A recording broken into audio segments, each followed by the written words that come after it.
সামনে একটা লড়াই আসবে এই দেশের মাটিতেই। এটা আমাদের ভবিষ্যৎবাণী না, এটা আমাদের দূরদর্শীদের আলোকে বলছি।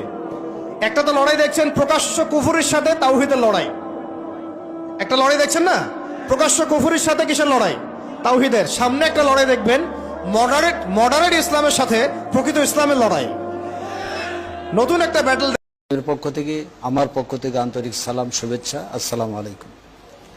বাংলাদেশ জামাত ইসলামী একটি লিবারাল পলিটিক্যাল ডেমোক্রেটিক অর্গানাইজেশন, যদিও নামটি জামাতে ইসলামী।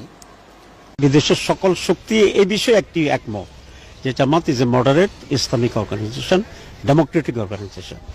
জামাতের অ্যাক্টিভিটিসকে যখন তারা ফলো করেছে, জামাতের ডেমোক্রেটিক পার্টিসিপেশনকে যখন তারা বিবেচনা করেছে, তখন তারা কনভিন্সড হয়েছে সকলেই যে জামাত একটি মডারেট ডেমোক্রেটিক ইসলামী দল। আপনার খেয়াল করে দেখবেন যে প্রতি সপ্তাহে একাধিক অ্যাম্বাসেডার আমাদের অফিসে আসছে, অথবা আমার তাদের দাওয়াতে আমরা সেখানে যাচ্ছি, including Europe, America, east, West, সব কিছু। এবং ভারতও জানে জামাত টেররিস্ট অর্গানাইজেশন নয়, ভারতও জানে জামাত ইজ এ মডারেট অর্গানাইজেশন, এবং ভারতও জানে। সুতরাং এটা একটা ভীতিকর পরিবেশটি তৈরি হয়ে যায় যেখানে খেলাফত কায়েম হবে। খেলাফত, হোয়াট ইজ খেলাফত? খেলাফত মিনস জনগণের নির্বাচিত প্রতিনিধির মাধ্যমে রাষ্ট্র পরিচালনা হয় নাই।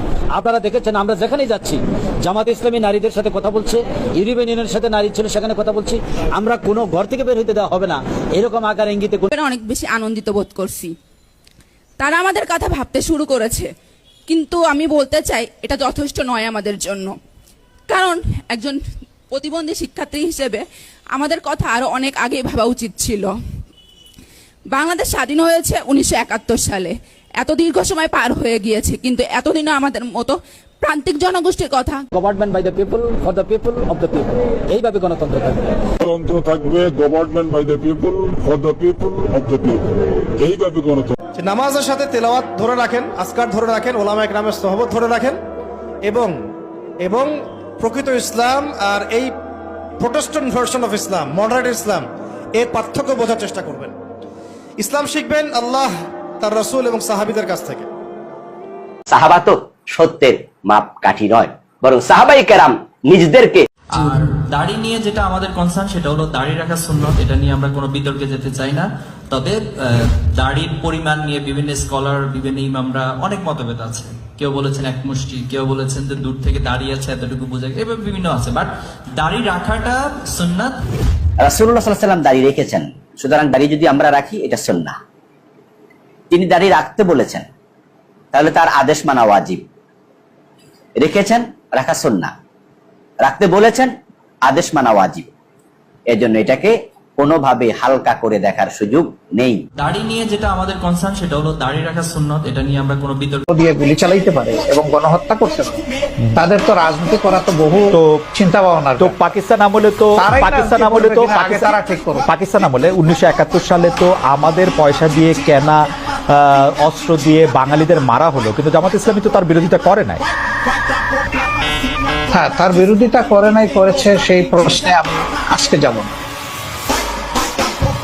বাংলাদেশে দুইটা শক্তি, আদর্শিক শক্তি চাই না, একটা হলো মুজিববাদী আর একটা জামাতি শক্তি আমরা চাই না। কেন চাই না? আমরা মনে করি জামাত একটা দিল্লির এক্সটেনশন, মুজিবও একটা দিল্লির এক্সটেনশন। আমরা হলো এখানে মা মাটি মানুষের যে ইসলাম সেটাকে প্রমিনেন্ট করতে চাই।